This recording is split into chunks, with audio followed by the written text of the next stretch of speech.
Jadi jenazah yang belum disembayangkan tuh, jenazah yang nak disembayangkan tuh, memang jenazah yang tak pernah sembayang.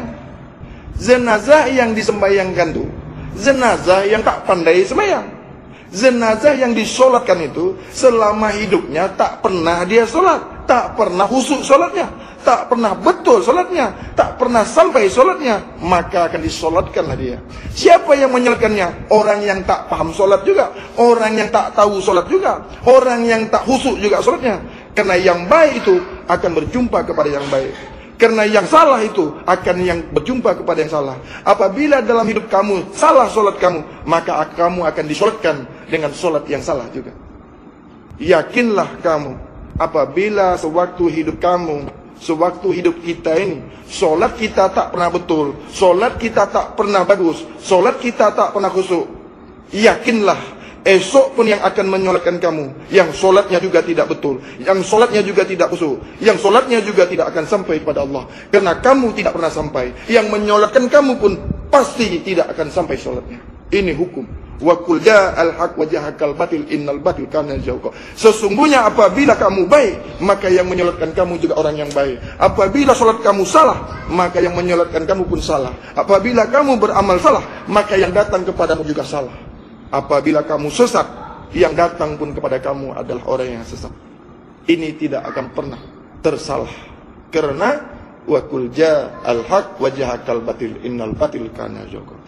Mulai hari ini pahamlah kita, sedarilah kita pentingnya mandi air 7 ini.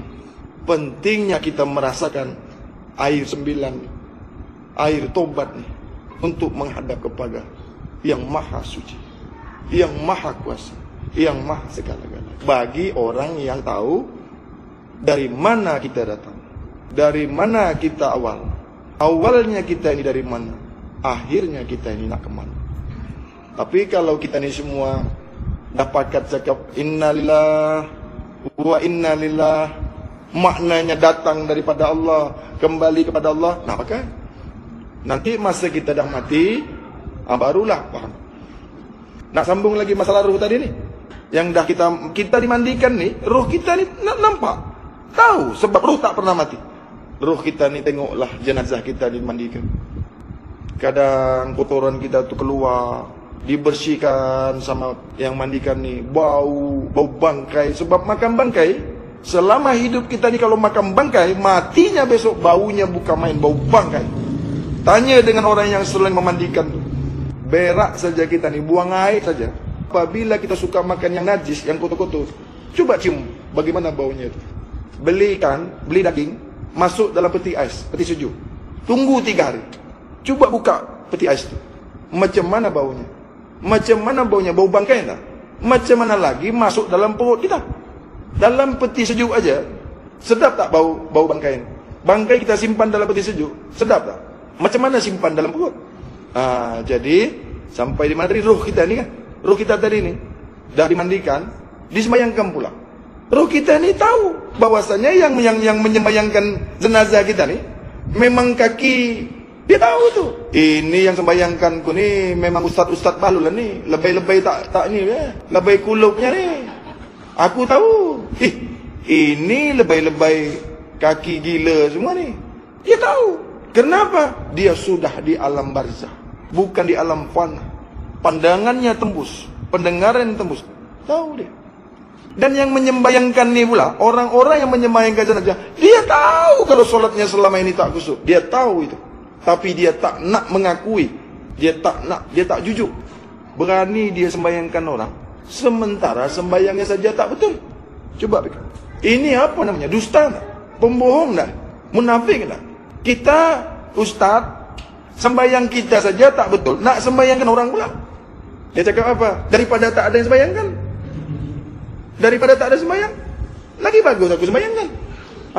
Sebelum kita nak mati, sebelum kita nak meninggal, supaya kita ni tak dimandikan orang, itu masing-masing lah.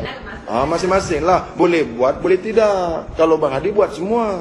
Jadi siapa yang tak buat macam mandi air 9, mandi taubat, mandi suci, mandi hadas, boleh amal, boleh tidak. Bang Hadi tak paksa lah. Siapa yang nak buat, buat.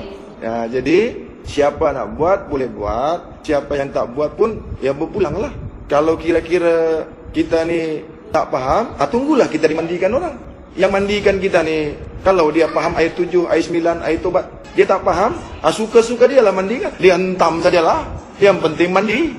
Kalau dalam hidup tak pernah merasakan ayat 7, ayat 9, maka semasa kita mati akan terasa seperti air yang mendidih. Semasa kita hidup tak pernah merasakan air 9, air 7, maka esok kita setelah kita jadi jenazah, dah mati, itu rasanya seperti air yang sangat mendidih.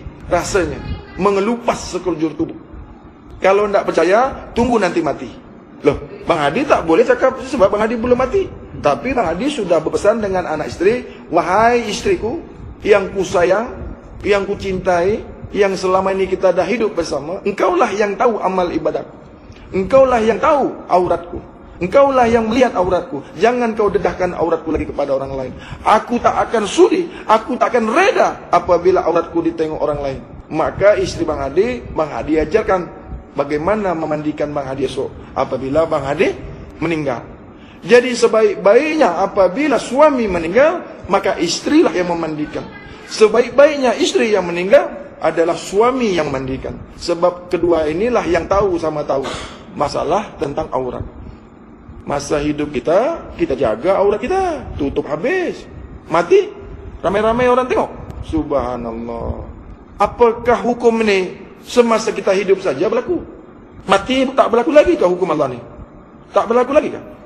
Kenapa kita semasa hidup kita ini, kita tutup aurat kita, kita jaga aurat kita, dah mati, ramai-ramai satu kampung tengok aurat kita.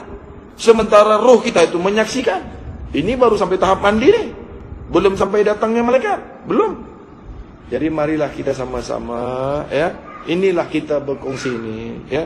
Bukan nak tunjuk aja, bukan nak tunjuk pandai. Bang Hadi bukan ustaz, Bang Hadi bukan ulama, bukanlah cerdik pandai, bukanlah seorang guru, ya, yang nak tunjuk ilmu. Bukan. Bang Hadi bukanlah siapa-siapa dan bukanlah apa-apa, tak punya apa-apa, tak berilmu apa-apa. Jadi habis dari sini kena carilah guru. Cari guru, tanya dengan guru itu. Guru, apa itu air 7? Apa itu air 9? Apa itu air hadas? Apa itu air suci lagi mensucikan? Apa itu air tobat? Apa itu air terakhir umur kita? Apa itu air nak berjumpa dengan Allah? 7. Sebab alam ni ada 7. Sebab umur kita juga 7. Lahir kita juga 7. Mati pun kita 7. Umur pun 7. Surga pun 7. Neraka pun 7. Langit pun 7. Bumi pun 7. Makanya umur Bang Hadi ini cuma 7. Tak lebih tak kurang. Terima atau tidak terima, berpulang kepada diri masing-masing. Assalamualaikum warahmatullahi wabarakatuh.